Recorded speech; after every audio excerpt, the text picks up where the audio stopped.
10. El relativismo. Otra de las notas del hombre moderno es el relativismo. Caracterízase esta tendencia por una interpretación muy peculiar del concepto de verdad. Por cierto que esta, que no es sino la conformidad de la inteligencia con el objeto considerado, implica, sin duda y esencialmente, una inobviable relación, y en este sentido se puede decir que la verdad es relativa.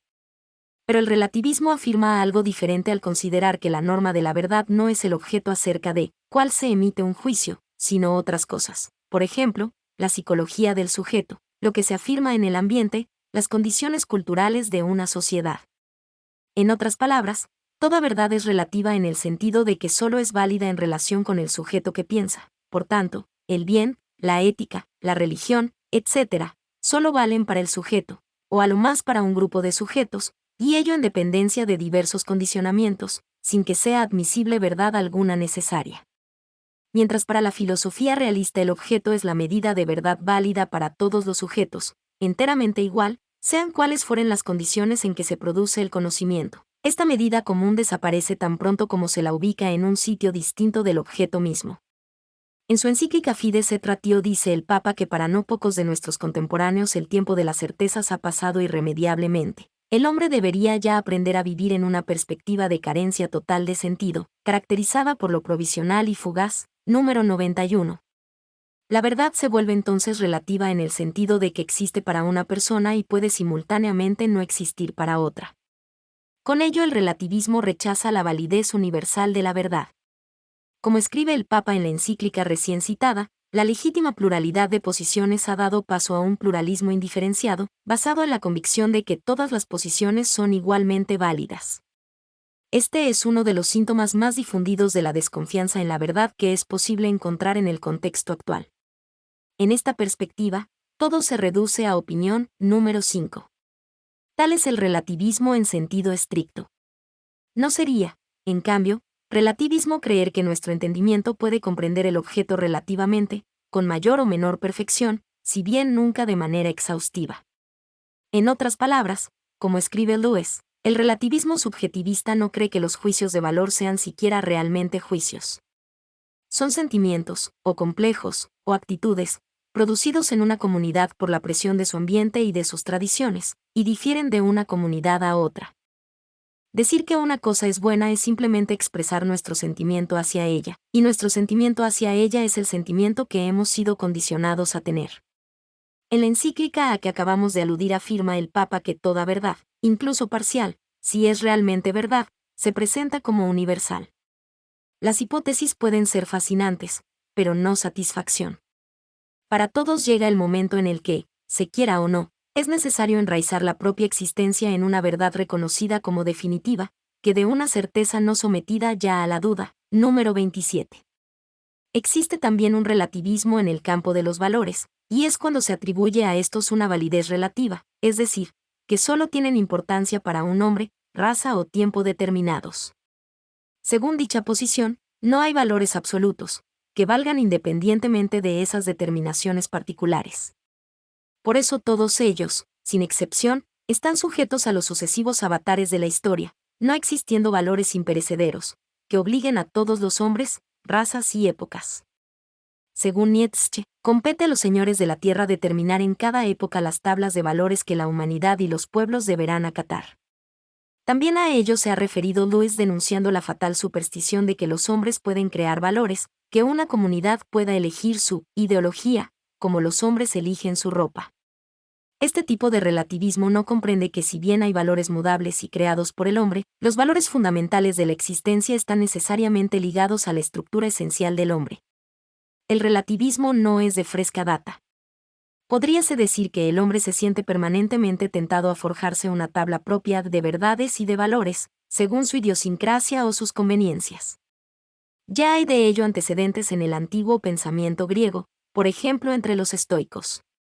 Pero detengámonos mejor en la concepción relativista que propugnaron algunos autores de los últimos siglos, y que fundan más de cerca el actual relativismo.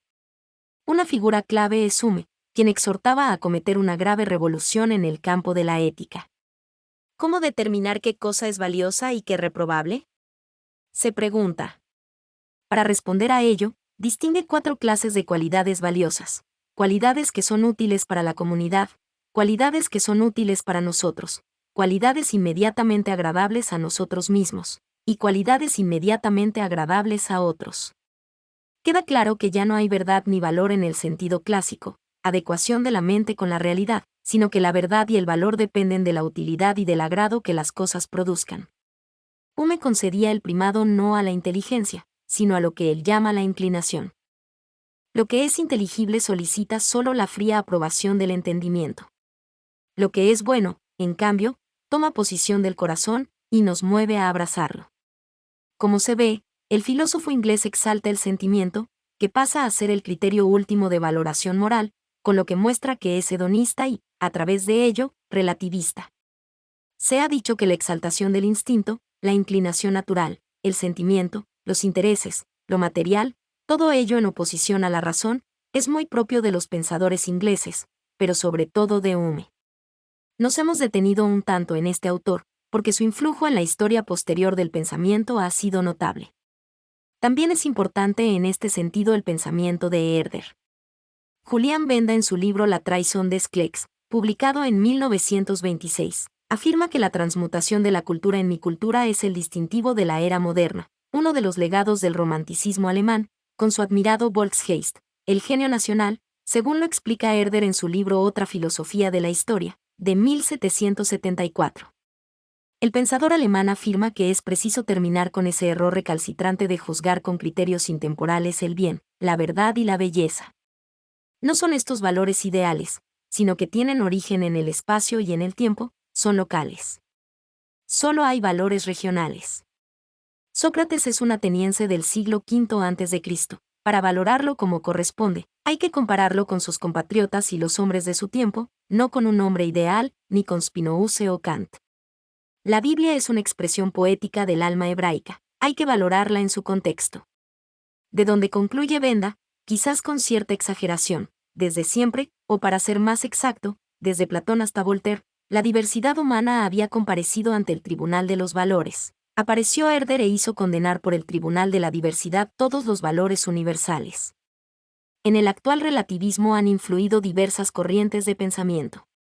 Por ejemplo, el pragmatismo, que en su última encíclica define el Papa como la actitud mental propia de quien, al hacer sus opciones, excluye el recurso a reflexiones teoréticas o a valoraciones basadas en principios éticos, número 89, se esconde en él una tendencia preferencial por lo práctico y fáctico, en detrimento de la contemplación de la verdad. Asimismo, el fideísmo, o sea, el hecho de creer porque se cree, sin basamento alguno en lo que diga la razón. Pero principalmente el evolucionismo, según el cual la verdad es algo en perpetua transformación. Así como nada existe en el mundo orgánico, afirma Paulsen, que permanezca de un modo absoluto, lo mismo ocurre en el orden intelectual, todo en él es mudable. Que Sirer, filósofo neocantiano, piensa que es inútil pretender que el entendimiento conserve ciertas formas permanentes de verdad. Para Eucken, también neocantiano, la verdad es hija del tiempo.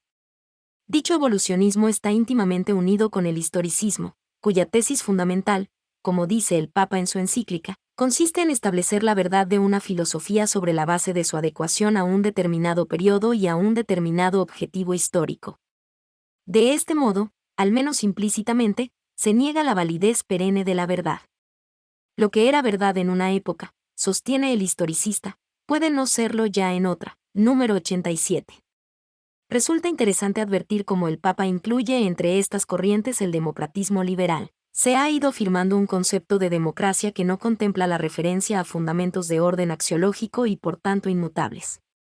La admisibilidad o no de un determinado comportamiento se decide con el voto de la mayoría parlamentaria. Número 89. La postura relativista se ha extendido hasta el campo del arte, donde triunfa también el subjetivismo más radical, la originalidad a ultranza. No pensaban así los artistas de antaño. Como ha escrito A.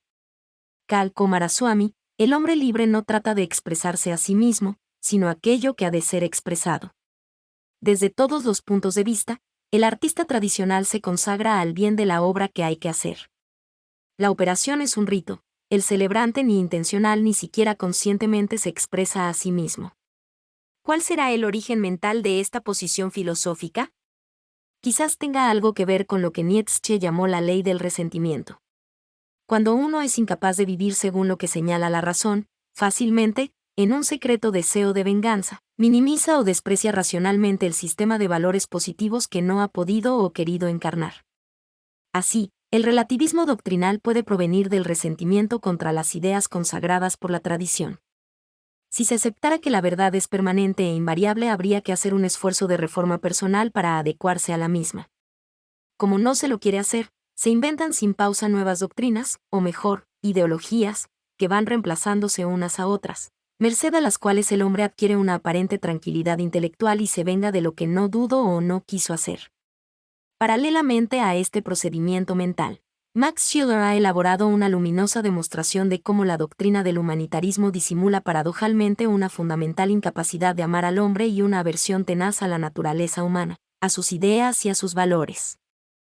En la misma línea, señala Marcel Descartes como a veces la gente, para vengarse de los valores permanentes, para desquitarse de lo que llaman el fixismo de la verdad, que resulta tan antipático, se aplica, deliberadamente, y con una inquina minuciosa, a mancillar dichos valores: Dios, la verdadera libertad, la fidelidad conyugal, la misericordia con el prójimo, la patria, etc., sea tratando de destruirlos por medio del ridículo y la parodia, sea deformándolos de una manera hipócrita y vaciándolos de su contenido para subordinarlos a apetitos inferiores o bastardos. Este proceso clásico está admirablemente ilustrado por la fábula del zorro y las uvas. Están verdes las uvas. El hombre moderno ha inaugurado la época de la devaluación generalizada. Una serie increíble de teorías abstractas, de calidad cada vez más mediocre, y que pasan una tras otra, hundiéndose siempre de nuevo en la mitología, han sido elaboradas para disolver las doctrinas y los valores que durante siglos formaron la trama de una existencia humana moralmente equilibrada. Hemos tratado de exponer las raíces históricas del relativismo y sus razones, llegando a lo que sucede en nuestro tiempo. El hecho es que tras la renuncia a una tabla de valores y de doctrinas permanentes e inalienables, tras la renuncia a los dogmas sobrenaturales y a las verdades naturales, el relativismo, con una sonrisa de escepticismo en los labios, anuncia la supervivencia de un solo absoluto, que todo es relativo. Esta pasa a ser la única verdad intangible. Alan Bloom, en un estudio sobre la decadencia de las humanidades en los Estados Unidos, nos informa: hay una cosa de la que un profesor que enseña en una universidad norteamericana puede estar seguro, y es que cada uno de sus alumnos, en el momento en que emprende estudios superiores, cree o dice que cree que la verdad es relativa. En la actualidad, no son pocos los que piensan que es más propio de una persona inteligente dudar que afirmar. El que afirma es considerado como una persona cuadriculada, de mente obtusa, incapaz de matices. Ahora, dice Rojas, todo es negociable. Todo es trafficable en el supermercado de las verdades. No existe más la verdad, sino mi verdad, tu verdad, cada quien se fabrica la suya, según sus propias preferencias, lo que le gusta y apetece, una verdad a la carta. El relativismo se muestra así como el nuevo código ético, el código hoy imperante. Todo puede ser, alternativamente, positivo o negativo. No existe nada absoluto. Ello hace imposible cualquier tipo de diálogo serio, ya que no hay puntos comunes de referencia, no hay una realidad exterior en la cual coincidir. El hombre moderno es, así, un hombre esencialmente pragmático, lo que lo vuelve un sujeto trivial, volátil, a la deriva, como un corcho sobre el oleaje. No interesándose por los grandes temas de la existencia, solo le resta una difusa melancolía, una cierta nostalgia de la verdad, sin significación ni contenido. Se ha dicho que nuestra época es la época de la incertidumbre. En tiempos anteriores el hombre se preguntaba: ¿estoy dispuesto a hacer lo que debo? Pero en estos tiempos la pregunta es otra: ¿cómo saber qué es lo que debo? La desesperada solución propuesta por Sartre de que cada cual debe establecer su propio código de conducta no parece satisfactoria, ya que resulta difícil admitir que una persona pueda sentirse éticamente obligada a algo cuya única razón de valer ha sido su personal y arbitraria decisión. El argumento hoy más recurrido para calmar la conciencia es el del consenso. Algo es verdadero si hay consenso acerca de ello. Es decir, que se hace depender la verdad de la convergencia de opiniones. Algo será negativo o positivo según opine la mayoría. Lo que hace que este hombre relativista sea un hombre sin referentes, sin puntos de apoyo, envilecido, rebajado, cosificado, que no sabe a dónde va, un hombre que, en vez de ser brújula, es veleta. Viene aquí al caso recordar lo que dice Rafael Gambra en su magnífica obra El silencio de Dios, a saber, que el lema subliminal del hombre moderno pareciera ser ¿por qué no?, es decir, no afirmes nada seguro, como estable y permanente, atrévete a ir siempre más allá. De esta manera, como escribe Rojas, ha aflorado en el hombre una nueva pasión, la pasión por la nada. Ni siquiera es capaz de auténticas rebeliones, porque en la era del vacío su ideal es aséptico. Solo le queda intentar un nuevo experimento, hacer tabla rasa de todo para ver qué sale de esta rotura de directrices. Al no tener ninguna certeza donde aferrarse ha perdido la capacidad de comprometerse, según se ve con especial claridad en el campo conyugal, donde el matrimonio es cada vez menos estable. Ya no hay fidelidades permanentes. Todo es revertible, revisable, rescindible. La victoria del relativismo trae consigo el imperio de la mediocridad. Ernest Hello nos ha dejado una descripción pormenorizada del hombre mediocre. Siente especial deferencia por la opinión pública, no habla jamás, siempre repite, admite a veces algún principio, pero sin atreverse a sacar las consecuencias. Si llegas a ellas te dirá que exageras. Si la palabra exageración no existiera, el hombre mediocre la inventaría, admira un poco todas las cosas, pero no admira nada con calor, teme comprometerse. Le gustan los escritores que no dicen sí ni no sobre asunto alguno, que nada afirman, que se avienen con todas las opiniones contradictorias, se destaca por seguir la corriente, se erige en el enemigo más feroz del hombre de genio. Lamenta que la religión cristiana tenga dogmas, quisiera que enseñara tan solo la moral, y si le dices que su moral sale de sus dogmas, como la consecuencia sale del principio, responderá que exageras.